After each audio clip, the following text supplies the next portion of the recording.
নমস্কাৰ গুৱাহাটী টাইমছ চাই থকাৰ বাবে ধন্যবাদ ষ্টুডিঅ'ত মই ফাতেমা আসমিন ক্ষমতা ক্ষণস্থায়ী ক্ষমতা আজি আছে কালি নাই আৰু এই কথা কোনেও পাহৰি যাব নালাগে আমি সমাজক শ্ৰদ্ধা কৰিব লাগে ভক্তি কৰিব লাগে আৰু ৰাইজে চৰকাৰ চলাবলৈ আমাক সুযোগ দিছে সুবিধা দিছে সেইবাবে আমি ৰাইজকো সন্মান কৰিব লাগে আৰু এই কথা এই উদাত্ত ভাষণ প্ৰদান কৰিছে কেন্দ্ৰীয় মন্ত্ৰী সৰ্বানন্দ সোণোৱালে আৰু সৰ্বানন্দ সোণোৱালে কৈছে যে ক্ষমতা ক্ষণস্থায়ী ক্ষমতা আজি আছে কালি নাই কোনেও এই কথা পাহৰি যাব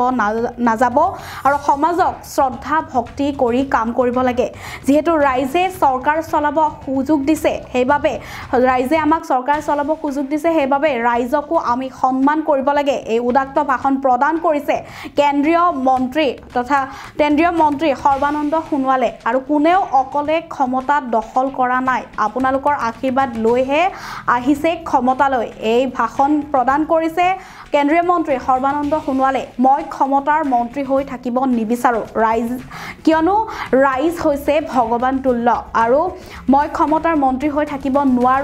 নিবিচাৰো বা মই ৰাইজৰ আশীৰ্বাদ লৈছো আপোনালোকৰ আশীৰ্বাদ লৈ ক্ষমতালৈ আহিছো এনে ধৰণৰ ভাষণ প্ৰদান কৰিছে কেন্দ্ৰীয় মন্ত্ৰী সৰ্বানন্দ সোণোৱালে আৰু মই সদায় ৰাইজৰ মন্ত্ৰী হৈ থাকিব বিচাৰো আমি সকলো ৰাইজৰ লগত থাকিব লাগিব মন্ত্ৰী বিধায়ক সকলো সদায় ৰাইজৰ লগত থাকিব লাগিব কাৰণ ৰাইজে আমাক চৰকাৰ চলাবলৈ সুযোগ দিছে আমি সকলোৱে ৰাইজৰ হৈ ভাল কাম কৰিব লাগিব এই উদাত্ত ভাষণ প্ৰদান কৰিছে প্ৰাক্তন মুখ্যমন্ত্ৰী তথা কেন্দ্ৰীয় মন্ত্ৰী সৰ্বানন্দ সোণোৱালে আৰু সৰ্বানন্দ সোণোৱালে কৈছে যে ক্ষমতা ক্ষণস্থায়ী ক্ষমতা আজি আছে কালি নাই কোনেও পাহৰি নাযাব সমাজক শ্ৰদ্ধা ভক্তি কৰি কাম কৰিব লাগে ৰাইজে চৰকাৰ চলাব সুযোগ দিয়ে সেইবাবে ৰাইজকো সন্মান কৰিব লাগে এই উদাত্ত ভাষণ প্ৰদান কৰিছে কেন্দ্ৰীয় মন্ত্ৰী সৰ্বানন্দ সোণোৱালে আৰু তেওঁ কৈছে যে কোনেও অকলে ক্ষমতা দখল কৰা নাই আপোনালোকৰ আশীৰ্বাদ লৈহে আহিছে ক্ষমতালৈ যে কোনেও আশীৰ্বাদ নোলোৱাকৈ অহা নাই সকলোৱে ৰাইজৰ আশীৰ্বাদত ৰাইজে দিয়া সুযোগৰ বাবে ক্ষমতালৈ আহিছে আৰু তেওঁ কৈছে যে মই ক্ষমতাৰ মন্ত্ৰী হৈ থাকিব নিবিচাৰো কাৰণ আপোনাৰ আশীৰ্বাদ লৈহে মই ক্ষমতালৈ আহিছো সেইবাবে ৰাইজক ভগৱান তুল্য বুলি আখ্যা দিছে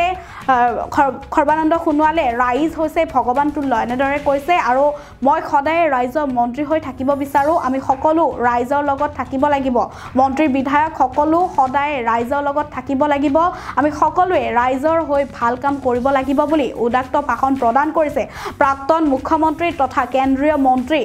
সৰ্বানন্দ সোণোৱালে আমাৰ হাতত শেহতীয়া মন্তব্য আছে আপোনালোকলৈ আগবঢ়াইছো সাধাৰণ চাহৰ দোকান আৰু মোদী ডাঙৰীয়া তাত কাপ প্লেট ধুইছিলে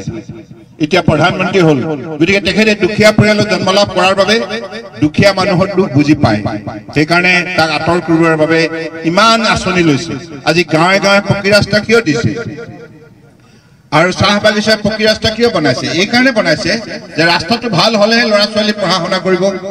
ৰাস্তাটো ভাল হলে বেপাৰ বাণিজ্য কৰিব ৰাস্তাটো ভাল হলে মানুহ ৰাতিপুৱাই কাম কৰিবলৈ যাবলৈ আগ্ৰহ থাকিব ৰাস্তাটো ভাল মানুহৰ কিবা জৰুৰীকালীন অৱস্থাত ততাতৰিয়াকৈ মানুহে শক্তিশালী যাৱতীয় পদক্ষেপ ল'ব পাৰিব আৰু ৰাস্তা ভাল হলে যাতায়াত ভাল হলে অৰ্থনৈতিকভাৱে এখন সমাজ শক্তিশালী হয়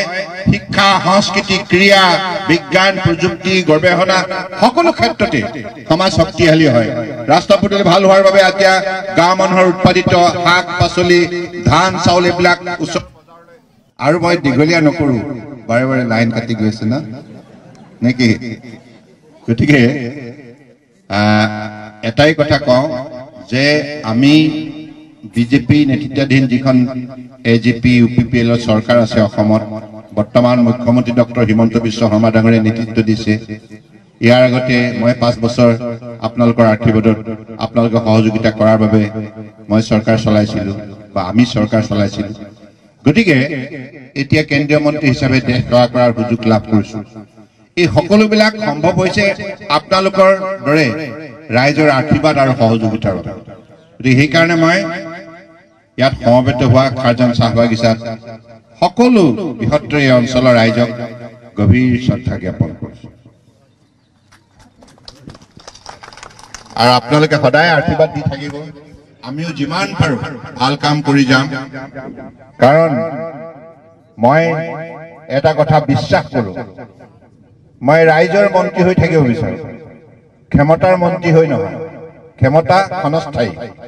আজি আছে কালি নাই, কিন্তু ৰাইজ সদায় থাকিব। ৰাইজ হৈছে ভগৱানৰ ৰূপ। আমাৰ গুৰুসকলে কৈ গৈছে, সমাজখনক শ্ৰদ্ধা ভক্তি কৰি কাম কৰিবা, সদায় তুমি জীৱনৰ প্ৰতিটো মুহূৰ্ততে ৰাইজৰ আশীৰ্বাদ পাবা। গতিকে সেইকাৰণে মই হওক, ঋতুপন বৰুৱাই হওক বা পুনাকন বৰুৱাই হওক, বিনোদ হাজৰিকাই হওক, আমি কিমান সংখ্যক ইয়াত দলৰ মানুহ AGP BJP সকলোৱে আপোনালোকৰ মৰম স্নেহ আশীৰ্বাদ লৈহে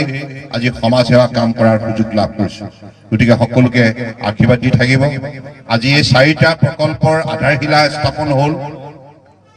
আৰু এই আধাৰশিলা কৰা প্ৰকল্প কেইটাৰ কাম যাতে ভাল হয় আৰু আজি পবিত্ৰ এই ভূমিত আমি থিয় হৈছো।